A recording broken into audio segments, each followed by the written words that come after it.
देश भर में तुर्की के खिलाफ विरोध जारी है। तुर्की के खिलाफ बायकॉट अभियान तेज हो गया है। सेब मार्बल पर रोक है तो ट्रैवल कंपनियों ने बुकिंग भी बंद कर दी है। तुर्की के ड्राई फ्रूट्स की बिक्री पर रोक लगाई गई। तुर्की से आयात होने वाला 70% मार्बल का बहिष्कार किया गया है। तो जेएनयू ने यानी कि जवाहरलाल नेहरू यूनिवर्सिटी ने तुर्की की यूनिवर्सिटी से अपने एमओयूज भी रद्द कर दिए हैं। सभी समझौतों को खत्म कर दिया है। जामिया मिलिया इस्लामिया, साथ ही दिल्ली, कानपुर यूनिवर्सिटी ने भी ये अहम फैसला लिया है। तो फिल्म और पर्यटन के लिए नहीं जाने की अपील भी की गई है।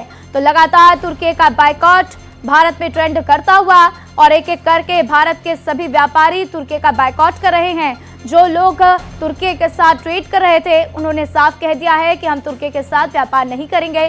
साथ ही साथ फिल्म इंडस्ट्री में बॉलीवुड को भी कहा गया है कि आप तुर्की जाने से बचें, वहां पर फिल्म बनाने से बचें। साथ ही साथ जो लोग तुर्की जाकर वहां पर घूमते थे उन्होंने भी अब अपने टिकटों को कैंसिल कर दिया है और इससे तुर्की के व्यापार में भारी कमी देखने को मिलेगी। तो तुर्की को भारत ने सबक सिखाने की पूरी कोशिश की है, क्योंकि तुर्की ने जिस तरीके से पाकिस्तान का समर्थन किया है, तुर्की ने जिस तरीके से पाकिस्तान को हथियारों की सप्लाई की है, उसके बाद बायकॉट तुर्की भारत में ट्रेंड कर रहा है और लगातार तुर्की का बहिष्कार किया जा रहा है। तो तुर्की की तमाम कंपनियां जैसे कि सेलेबी, इसको भी बायकॉट कर दिया गया और तुर्की के प्रोडक्ट्स को भी बायकॉट किया गया है। तो देश भर में तुर्की के खिलाफ विरोध जारी है, जिसमें कि तुर्की के खिलाफ बायकॉट अभियान को तेज करते हुए सेब मार्बल पर रोक लगा दी गई। ट्रैवल कंपनियों ने बुकिंग भी बंद कर दी है। तो तुर्की के ड्राई फ्रूट्स की बिक्री पर भी रोक लगा दी गई है। तुर्की से आयात होने वाला 70% मार्बल का भी बहिष्कार कर दिया गया है।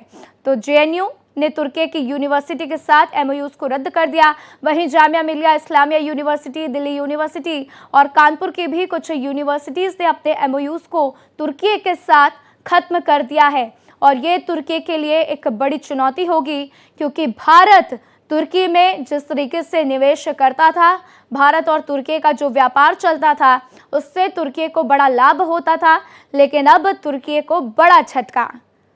तो तुर्की के लिए ये बड़ी चुनौती बन चुका है, क्योंकि भारत में लगातार बायकॉट तुर्की ट्रेंड कर रहा है और लोग तुर्की का खुले तौर पे बहिष्कार कर रहे हैं। तो सिर्फ तुर्की ही नहीं, तुर्की के साथ साथ अजरबैजान और साथ ही साथ बांग्लादेश का भी बहिष्कार किया जा रहा है।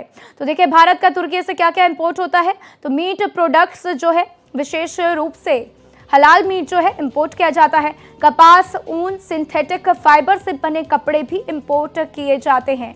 साथ ही साथ कपास और ऊन, सिंथेटिक फाइबर से जो कपड़े बने हुए होते हैं, रेडीमेड कपड़े, उनको इंपोर्ट किया जाता है। फार्मास्यूटिकल प्रोडक्ट्स और दवाएं भी इंपोर्ट की जाती हैं। तो मोटर, जनरेटर, पंप, इलेक्ट्रिक सामान भी इंपोर्ट किया जाता है और इन सभी चीज़ों पर अब प्रतिबंध लगा दिया गया।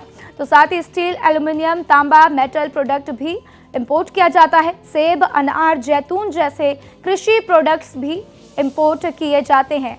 तो सेरेमिक, कांच के उत्पाद, टाइल्स, मार्बल, ये सभी प्रोडक्ट तुर्की से इंपोर्ट किए जाते हैं। सोना, संगमरमर, सब्जियां और सीमेंट भी इंपोर्ट की जाती हैं। तो एक एक करके हमने बताया कि तुर्की से क्या क्या इंपोर्ट किया जाता है, जो कि अब प्रतिबंध लगने के बाद इंपोर्ट नहीं किया जाएगा। तो तुर्की का सेब वो भी आप नहीं खा पाएंगे, क्योंकि बायकॉट तुर्की लगातार ट्रेंड करता हुआ। तुर्की की मिठाई वो भी आप नहीं मंगवा पाएंगे, क्योंकि बायकॉट तुर्की लगातार ट्रेंड कर रहा है। तुर्की का मार्बल भी अब नहीं चाहिए, क्योंकि लोगों ने साफ तौर से कह दिया है कि हमारे भारत में ही इतनी अच्छी टाइल्स और मार्बल बनते हैं कि हम उसी का उपयोग करेंगे, तुर्की में छुट्टी भी नहीं मनाएंगे। तो तुर्की का एक एक आइटम भारत ने बायकॉट कर दिया है, जो कि भारत में इंपोर्ट होता था।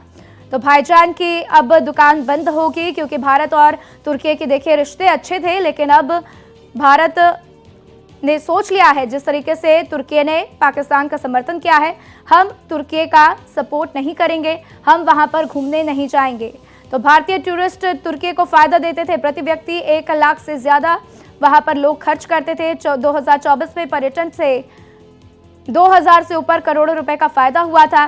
भारतीय पर्यटकों से वहां की इकोनॉमी को काफी फायदा होता था और अब तुर्की को इन तमाम चीजों का फायदा नहीं मिल पाएगा।